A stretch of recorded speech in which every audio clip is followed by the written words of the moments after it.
Wilayah pendudukan Rusia di selatan Ukraina pada Sabtu 13 April 2024 malam tiba-tiba digegerkan dengan ledakan keras. Rudal balistik yang ditembakkan itu mengincar fasilitas infrastruktur yang dikelola oleh pasukan Vladimir Putin.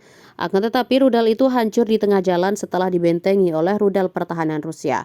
Puing-puing rudal Storm Shadow kiriman Inggris itu jatuh di wilayah Dnipro, merusak sejumlah rumah dan melukai sebanyak 12 orang. Pusat Slaviansk diserang oleh roket di pagi hari. Menurut pihak berwenang, 2 bangunan bertingkat tinggi rusak. Rekaman publik menunjukkan kawah besar di halaman dan banyak bangunan rusak. Sore itu, Poltava kedatangan roket berdaya ledak besar.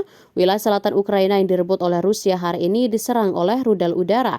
Kementerian Pertahanan Rusia mengumumkan jatuhnya 2 rudal serupa di Berdyansk, di mana asap terlihat membumbung di lokasi pendaratan. Kemudian Federasi Rusia mengumumkan 2 serangan besar-besaran Storm Shadow di Crimea. Dinyatakan bahwa semua sasaran udara ditembak jatuh saat mendekati semenanjung dan terdapat provokasi dengan peluncuran ke arah jembatan Crimea. Media Ukraina mengutip sumber melaporkan bahwa sebuah pos komando di Crimea, tempat para perwira tinggi Rusia berada, terkena serangan rudal. Media Barat kembali menyoroti topik permintaan Amerika kepada Ukraina untuk berhenti mengebom kilang minyak Rusia. Pasalnya, sasaran yang menjadi target diduga keras adalah infrastruktur penyimpanan bahan bakar minyak atau kilang minyak Rusia.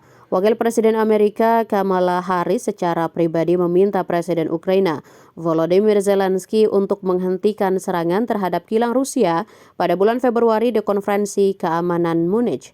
Namun dilaporkan oleh Washington Post, Presiden Zelensky menolak rekomendasi ini. Permintaan itu, kata sumber tersebut, membuat marah Zelensky dan para pembantunya yang memandang serangkaian serangan pesawat tak berawak Kiev terhadap fasilitas energi Rusia sebagai titik terang yang langka dalam perang dengan Rusia.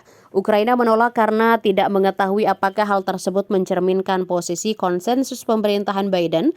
Namun pada minggu-minggu berikutnya, Washington memperkuat peringatan tersebut dalam berbagai percakapan dengan Kiev.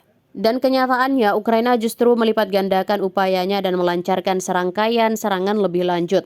Insiden tersebut memperburuk ketegangan dalam hubungan yang sudah tegang setelah bantuan Amerika ke Ukraina terhenti di Kongres.